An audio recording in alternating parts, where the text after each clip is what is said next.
I've been hearing some chatter about Drake Maye having a hitch and or a shrug in his throwing motion. I don't know the origins of this, but typically the media can use these items to hedge their previous takes on athletes and bring them more to a market neutral position on the athlete after being overly bullish on the prospect. So if the athlete doesn't perform well, they at least have some record of concerns or red flags to allow them to distance themselves from the athlete. Regardless of the source or the reason why the topic was brought up, I did decide to take a look at some of Drake Maye's throws from rookie minicamp to see if there's anything there. I went to the minicamp tape because honestly it's the freshest tape we have and they're unpadded. Now some people discount unpadded practices because it isn't really football or whatever, but for coaches these types of practices do give you insight to the player and how they move. There's less bulk and factors to get in the way of seeing how the athlete really performs and how their body works. You remove the factors of pads and the contact, and you just see the athlete. Now, looking at the tape, I saw some concerns that might be considered a hitch or a shrug.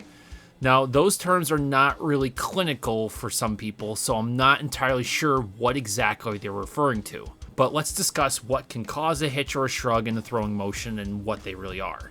Now, for the assumption, I don't know if the quote-unquote hitch is referring to a hitch motion with the lower body or somewhat people call a slide step, which would kind of remind you of like a mini crow hop in baseball. Whereas the lack of a hitch is a simple drive off the back foot after dropping the back knee, kind of like when a pitcher drives off the pitcher's mound. This is what biomechanists and QB coaches typically refer to as a hitch. Like a crow hop, a hitch is typically used when you are throwing from a distance. So a hitch in a short pass is not advisable. It elongates the throwing motion and obviously requires more space. Now the concern could be a hitch in the motion, or in the arm motion. So perhaps a slight break or a lag in a clean throwing motion. That seems more likely. If that is the case, we will have to dig deeper. Now as for the shrug, I'm guessing we're either talking about a shrugged posture, when he's holding the ball, or in general maybe throughout the whole throwing motion, or there's an actual superior movement of his throwing shoulder, like an actual shrug of the arm. Again, we will have to look out for that. Now, what would cause a hitch in the movement or a detrimental shrugging motion? Well, the shoulder is a complicated joint and its movement's not very straightforward, literally and figuratively. The shoulder is a complex joint with multiple articulations and bone structures. Due to its high degree of mobility and range of motion, it is particularly susceptible to injury and bad movement patterns. Now, for NFL quarterbacks, it's one of the worst injuries to have. Now, most of them, around 82%, are a result of an acute injury, typically being tackled, right? Now, where around 15% are due to overuse of actual throwing. But make note of that.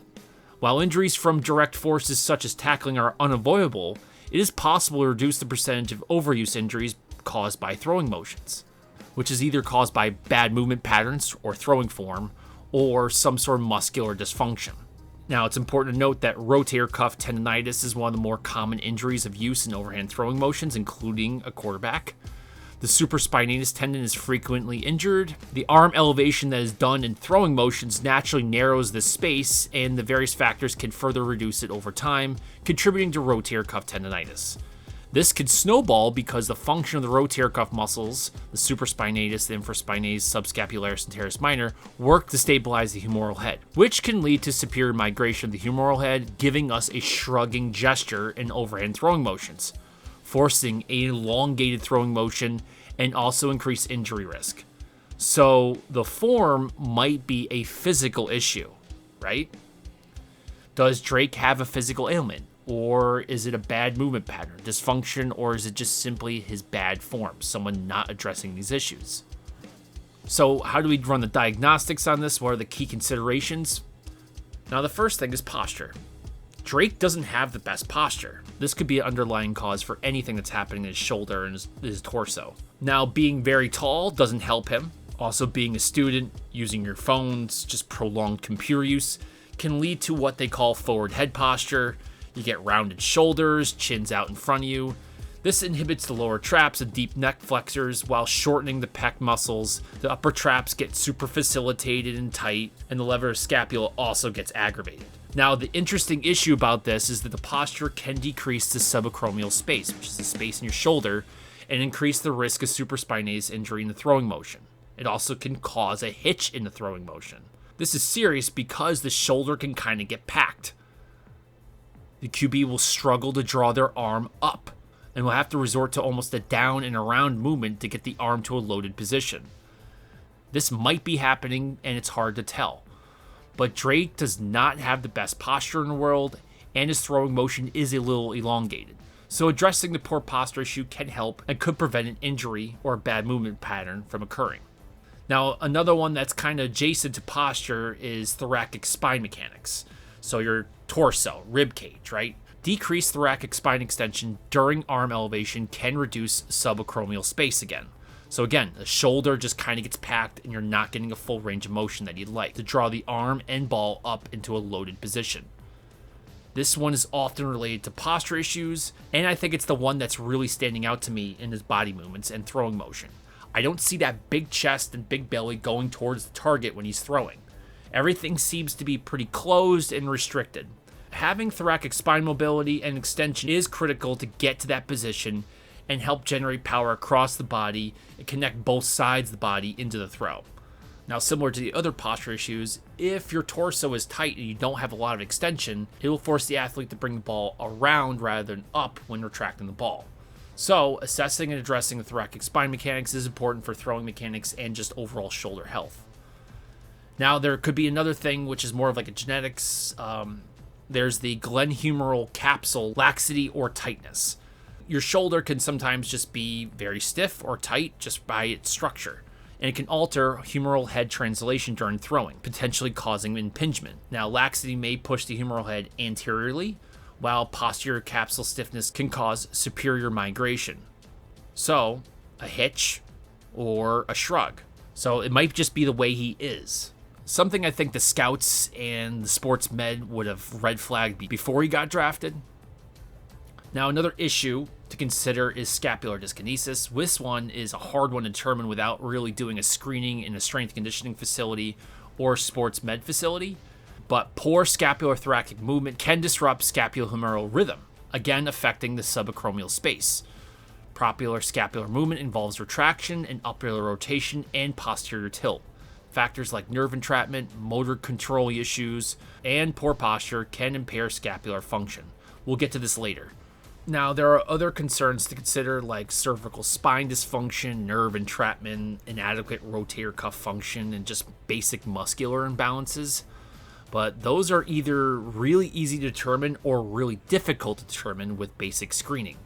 So I would think those are not really issues here. Now, these issues would be physical, right? Now, of course, there might be a behavior or maybe just a lack of training. Now, unfortunately, a lot of people come from the school of thought that quarterbacks and pitchers and a lot of dynamic athletes, especially overhand athletes, should be staying away from strength conditioning facilities because they're going to bulk up or they're going to, get too tight or risk of injury. Well, if you've been training for a specific sport or you've been a pitcher or quarterback or whatever for a very long time, the amount of newtons and tonnage of resistance and forces that has happened on the shoulder and all different other joints of the body do add up, and eventually you will get some dysfunctions, which sometimes leads to some of these issues being overlooked for a prolonged period of time. Whereas athletes that are heavily involved in strength conditioning facilities or they have comprehensive QB coaches that really do a clinical approach with their athletes can sometimes handle this. It's possible that Drake Maye's gone his whole entire football career throwing like this, and now has some deep ingrained movement patterns, dysfunctions, or possibly some wear and tear that's inhibiting him from throwing correctly. Now, are there some simple form issues that we see? Yeah. There's some bad habits in there. Some of them actually be quite concerning. The first one that I noticed is the tapping the ball with the dynamic load with his last tap. So what do I mean? It's when you see quarterbacks, they're dropping back and they have the ball in their hand, they're taking the other hand, they're tapping the ball, right? They're hitting the ball. Now, some people just don't like it because it's, it takes up time, adds a tenth of a second to the throwing motion. Now, if you watch, Drake puts a dynamic load on his last tap before he brings the ball back. Now, he's a righty, so he's going to tap with his left hand. He's going to hit the ball, and you can actually see he's kind of like pushing the ball back, which then goes back and then up. He's giving the ball a force vector backwards. Big deal, right? That's where the ball has to go. Well, he should be drawing the ball up. The back should naturally happen. The body's natural movement will be forward with his plant leg.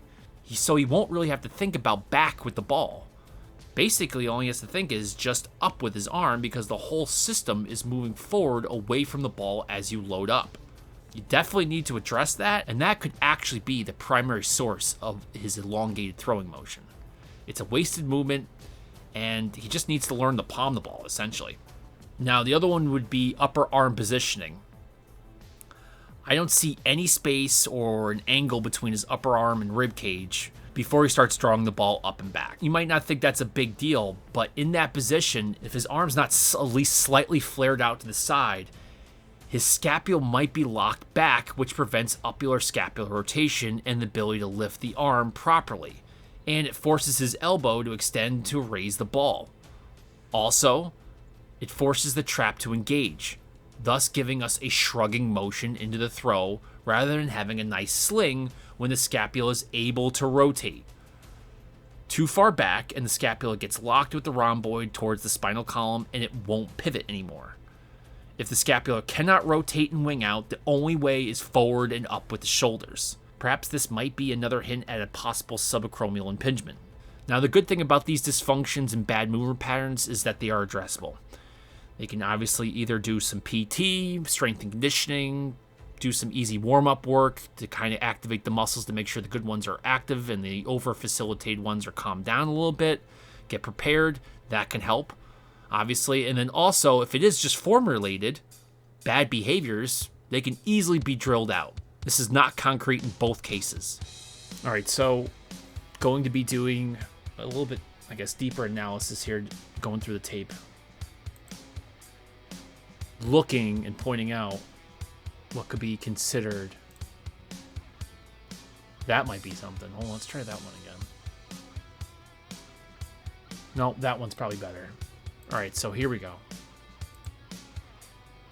This might be what people are referring to as the hitch, which is kind of, again, you want to use a hitch when you're, throwing the ball deep, right? Putting some air under it, get a little bit of a crow hop, a little slide step into it. Now, who we throwing to? Baker. Yeah, 6. So that looks like about 10, 15 yards, 10 yards. So definitely don't need to be throwing too much extra body movement into this.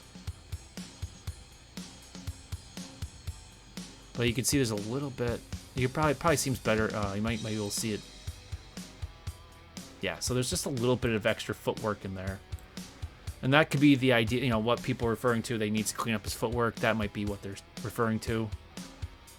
Didn't get much out of that one. Let's see what we got here.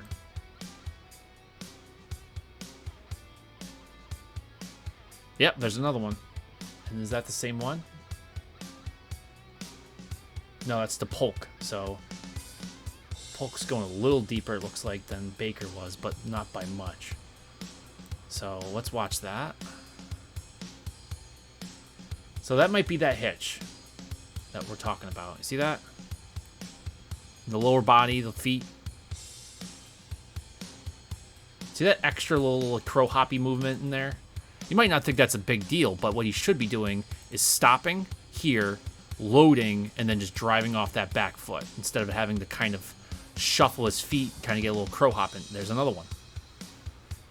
It's the same. It's different. Same throw, different angle. That one's not bad. What's that to? All right, so that's the one to Jaheim. Sorry, I gotta bring that back.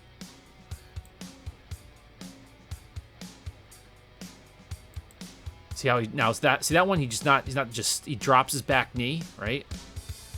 And he's just gonna drive right off it, right? And just now he's airing it out a little bit, but that's fine.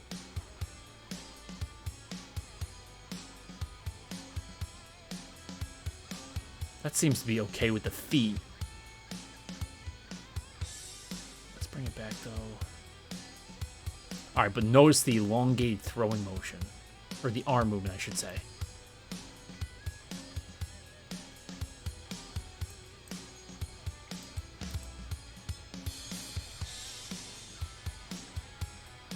I mean, could we ask for an easier strip sack here?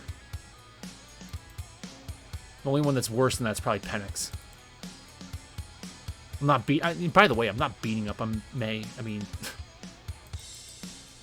I'm just trying to figure out what people are talking about.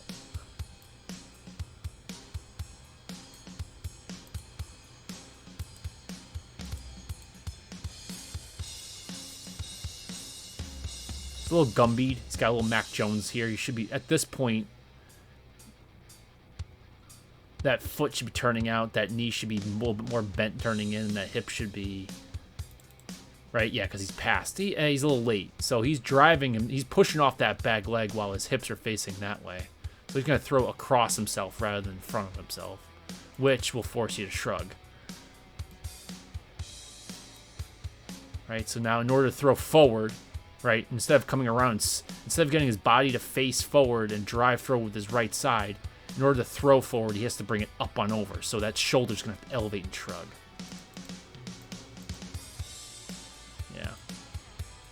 Maybe that's what they're talking about. I mean, I'm nitpicking there. It's not egregious.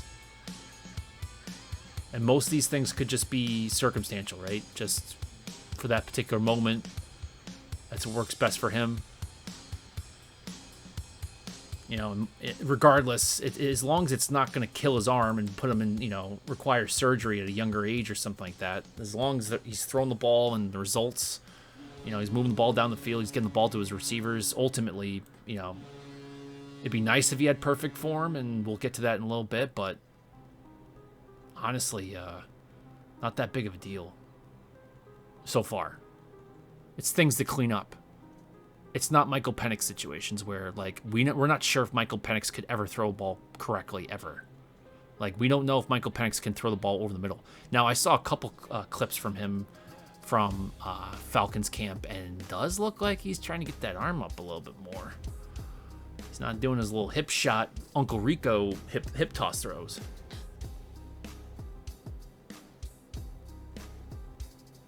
We're not getting all of it here, but this is a good drive, right? So even if, yeah, so there's a good drive.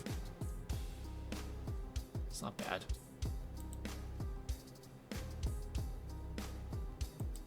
So you can see the elongated throwing motion here with just the arm. I'll say the elongated arm, right?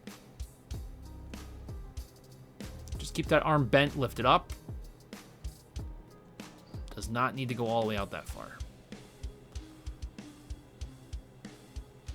Because if you push your chest, you know, that's the idea when he has maybe some thoracic extension issues where he has to lean. He should be able to lean back and then push his chest forward, and that should be enough to bring the arm up and back enough. Like right here, pop the chest forward. Just kind of keeps it. I mean, I know he's just warming up, but you got to practice because you're not going to be thinking that, right? And during the throw, it has to be just muscle memory. So you got to practice it all the time. Perfect. That's not bad. Not bad.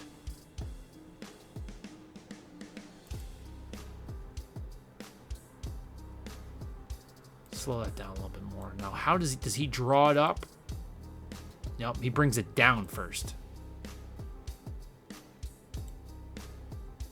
And actually, we'll have to go back. But remember I was talking about the tapping?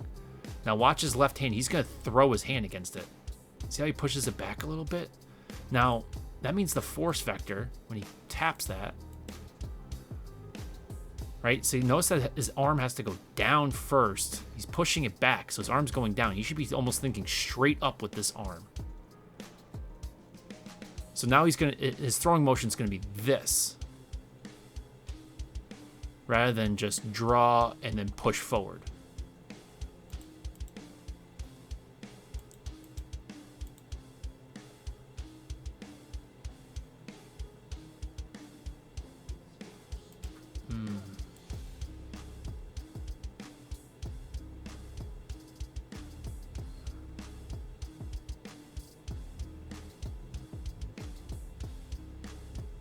So he gets a little bit there.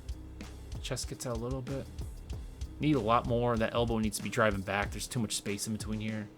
So he's not getting his left side pulling, like helping move his right forward. He's not getting that car crash, which is the left driving back, right driving forward.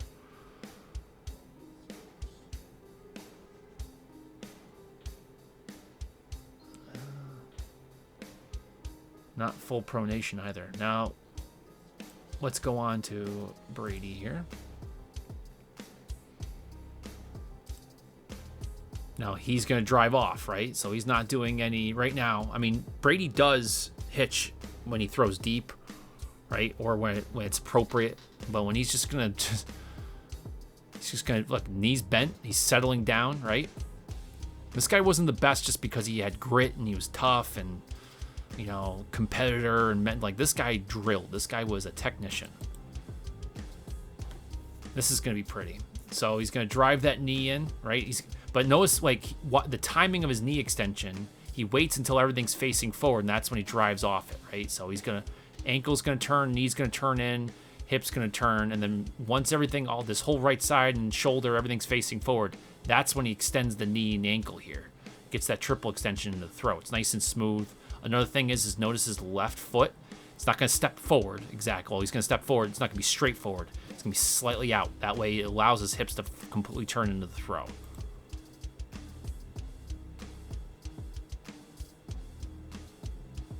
Freaking perfect.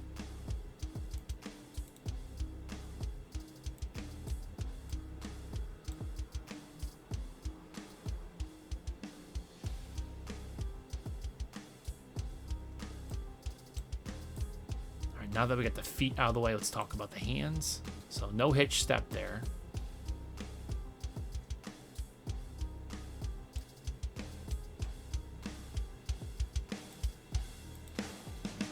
Arm goes up.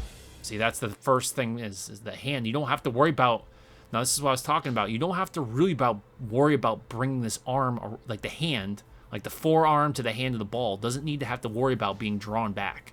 Because if you drive your body as the arm's coming up, right, your upper arm is elevating, the whole system's going to be moving forward. So the ball has to basically rotate up behind the head, right? So watch. You just have to, all you have to do is just throw that knuckle up and it'll naturally want to go there. You don't have to like wind up. You don't have to like, you know, it's not like you're chopping wood. You don't have to like rotate it back. You don't have to rotate it back. It doesn't have to do that. You just have to flip it back. So then it doesn't need to be like a down to bring it up over like a Ferris wheel. All you gotta do, right, is elevate that arm up. And then as you're driving forward and you bring that knuckle back, you'll get the stretch all across the body. Easy throw. I guess that might be the best way to describe that. So there's a little hitch, right? So this is when he does it. Right, he doesn't settle in, steps into it. It's not bad. It's not like he's doing his, like a true hitch would basically get his right foot completely under his body.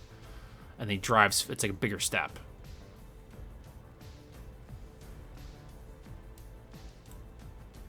Lifts the arm, boom. Nice, notice how his arm, like, you're not gonna see the ball really get way behind him, right? Even when he's loading up. I don't even think it gets, yeah, it doesn't even get it behind his back foot.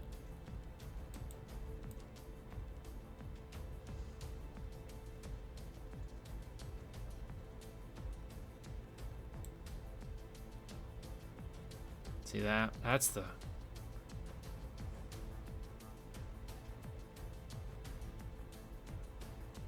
So, yeah. Something to work on. You know, just keeping that arm tight. Bent arm.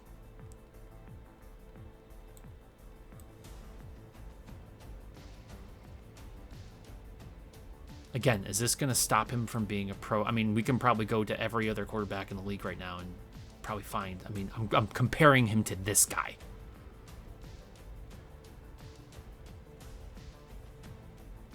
Not exactly fair.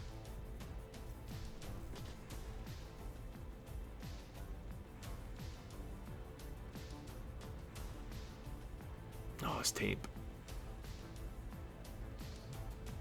Not exactly great source material here, huh?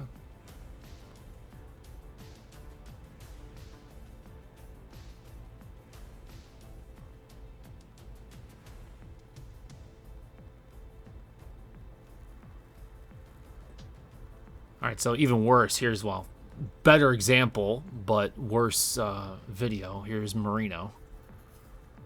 Now, master of, the quick release, right? Well, watch watch his right arm. Look how tight it is. Brings it up, boom, boom.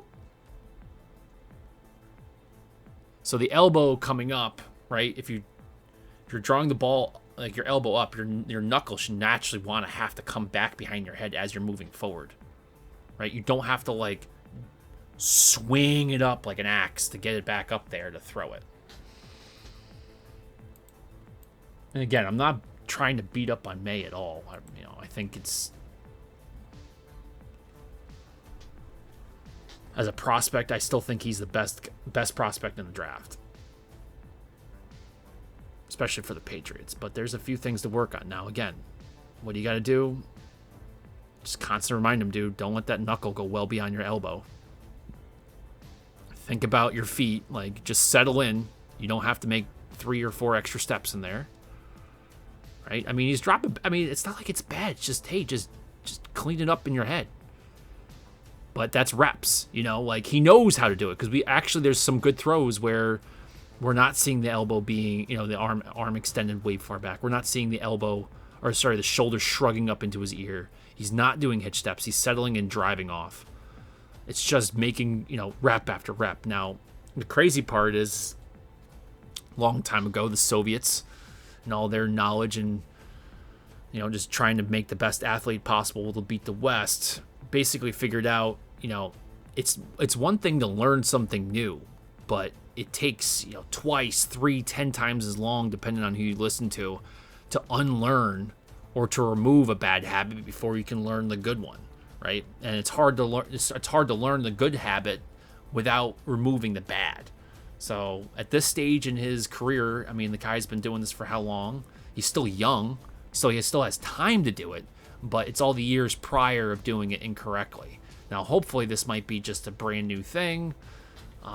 It's hard to sometimes tell in actual gameplay because there's so many factors in there. If it's something that is chronic, it's part of his throwing motion, and that's why it's so important to see these OTA mini camp when they're not all padded up, because there's no excuse right now. There's no one rushing him. He's just throwing the ball. There's no pads getting in the way. It's just, this is how he throws. So now we know this is something that he does. How often and how bad, will determine if this kid can really clean things up. Now, the thing is, we just cut that all up, and I guess the take-home message is, did it cause him to throw a bad ball? I don't think so. The concerns are, the big thing would be if it's an elongated throwing motion, he's throwing an extra hitch step in there when he doesn't need to. Is he going to get crushed? I mean, is it going to be safe for him to be out there on the field? Is that extra 0.3 of a second going to really determine if he's going to get sacked or not? Well, yeah, it could be, because all you need is a 1/10 of a second for somebody to get there, right? An extra 1/10 of a second too late, and someone's got your arm, their arm wrapped around yours, and the ball's coming loose, or you're going to the ground.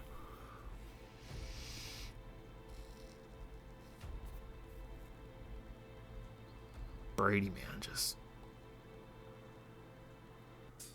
you're just not going to find the combination ever again. Emotional, mental, physical, commitment, intelligence, drive, all that stuff. It's just not going to happen again.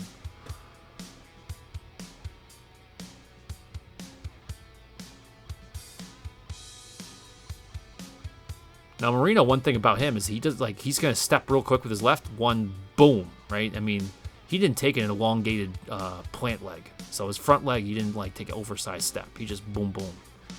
That just goes to show you how strong Marino's arm was. The quick release was something he was allowed to do, right? Because his arm was strong enough just to go 1, 2, boom, boom. Basically, His deep throws were still jabs. He wasn't even throwing haymakers yet. So what's the verdict? There is some confirmation from the minicamp clips that Drake has a hitch step, which does support the concerns about his need to improve his footwork. Again, I'm not sure that this is the hitch people are referring to, but that is a common term amongst professionals. Is there a hitch in his throwing arm motion? His arm movement is not efficient with unnecessary motions and force production. That is true. He needs to work on drawing that arm up with a more truncated motion and rely on the longer levers of his body to generate the forces. Again, he might have some subacromial impingement syndrome or scapular dyskinesis that has formed over the years and years of throwing without adequate contrast training to prehab the shoulders and offset the immense repetitive volume on the joint. Again, the shoulder is really designed to be for dynamic movements and not just endless reps. So it is likely there is something there, but is it the primary cause? We don't know. Now, for the shrugging part, there is some shrugging movement to his throwing motion, but that appears to be a result of arm path and also just the fact he has fairly short clavicles that tend to exaggerate the degree of shoulder elevation and overhand movements. It just looks worse than it really is. So to tally it all up, there is something there for footwork.